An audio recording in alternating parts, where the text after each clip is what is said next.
Et en plus, je suis fan du personnage. Donc, très très bon film qui relate très bien le parcours. C'est un athlète incroyable qui a vécu dans une période assez sombre en tant qu'homme noir. Bon, c'est un modèle pour tous, donc athlètes, mais pas que. Je pense que c'est même un modèle de persévérance dans la vie en général. Et c'est un film qui est super bien réalisé en plus. Donc bon film que je recommande. Après, sur le sport, j'ai le film, alors je me souviens plus du titre, mais sur l'équipe nationale de rugby en Afrique du Sud pendant l'apartheid avec Nelson Mandela qui me marque aussi. Invictus, voilà, c'est un super film. Toutes les valeurs du sport que j'aime, la solidarité, l'unité. Donc c'est vraiment des valeurs qui moi me parlent. Et quand on le met dans le contexte, en plus, bon, c'est le rugby, mais ça aurait pu être n'importe quel autre sport. Ça rejoint carrément le film sur Jesse Owens. Et c'est des films que j'aime bien, moi, au-delà du côté sportif, tu as le côté un petit peu histoire et histoire de l'homme en général. Et je suis fan de ce film aussi.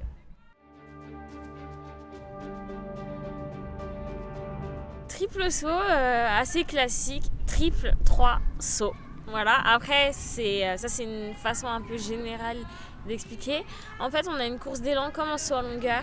Ensuite, on fait un cloche-pied, une foulée et un ramené dans le sable. Et le but, c'est de faire le plus de distance. Donc, chez les femmes, on s'élance d'une planche à 11 mètres et chez les hommes, d'une planche à 13 mètres. Et voilà, sachant que les meilleurs hommes vont à 18 mètres et les meilleures femmes vont à 15 mètres 50. Donc, vous voyez à peu près ce que ça représente en 3 sauts. J'ai commencé le triple saut en minime. Donc, en minime, t'es en 3e, quelque chose comme ça. Et puis tout de suite, vu que ça a été une discipline, enfin moi les sauts surtout, saut en longueur, triple saut, ça a été des disciplines où j'ai réussi à m'imposer rapidement, je suis restée dedans. Donc petit à petit j'ai lâché le reste et je me suis focus que sur le triple saut et c'est vrai que depuis que j'ai 15 ans, je fais que ça.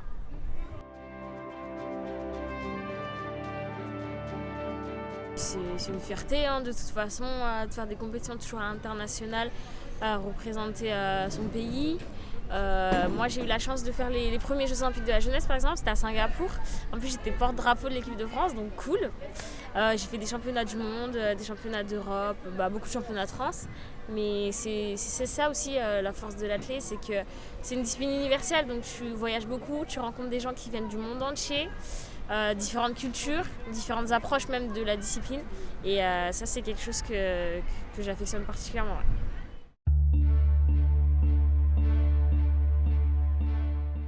Ici, au stade de Montgeron, j'entraîne des enfants donc, de la primaire au collège.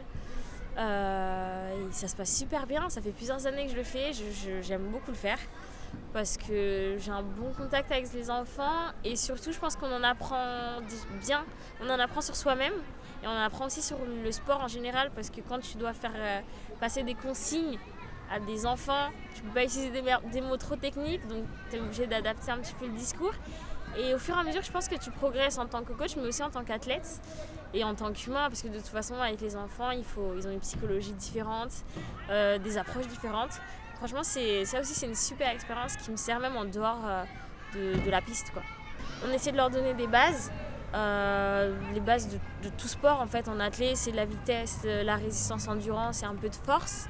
Donc eux, c'est vraiment touche à tout et mettre les bases. Mais c'est vrai que quand tu arrives à 14 ans, on va mettre un peu plus de technique. Avec des benjamins minimes, forcément eux qui commencent à aller dans des compétitions classées, etc. Eux on commence à parler technique, mais pareil, tu peux pas t'exprimer pareil qu'un enfant de 14 ans qu'avec un adulte qui en a 28 parce que voilà, le passif d'athlète il n'est pas le même et les enfants vont pas forcément comprendre les subtilités un petit peu, donc il faut adapter tout le temps et tout le temps.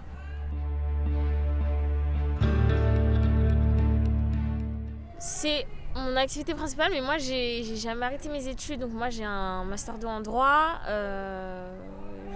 J'aimerais devenir avocate, donc je me suis inscrite pour passer le concours du barreau l'année prochaine. Parce que voilà, je ne sais pas faire que du sport. Je n'ai jamais fait que du sport, mais non, c'est pas mon activité principale. En athlète encore, tu peux en vivre, mais c'est pas facile, hein. C'est pas un sport pro l'athlétisme. Il y a ça aussi au football, au basket, au hand, c'est des sports pro. Donc tu as des contrats de travail, les clubs te payent, mais parce que les clubs ont l'argent. L'athlé, c'est pas le cas. Moi, je suis dans un super club, c'est le S Montgeron, mais c'est un petit club, c'est pas pro. Donc voilà, l'argent, les subventions qu'ont les clubs aujourd'hui en athlé ne permettent pas aux clubs de payer les athlètes à proprement parler. Donc vivre de l'athlé comment vivrait un footballeur qui est payé par son club, c'est impossible, clairement.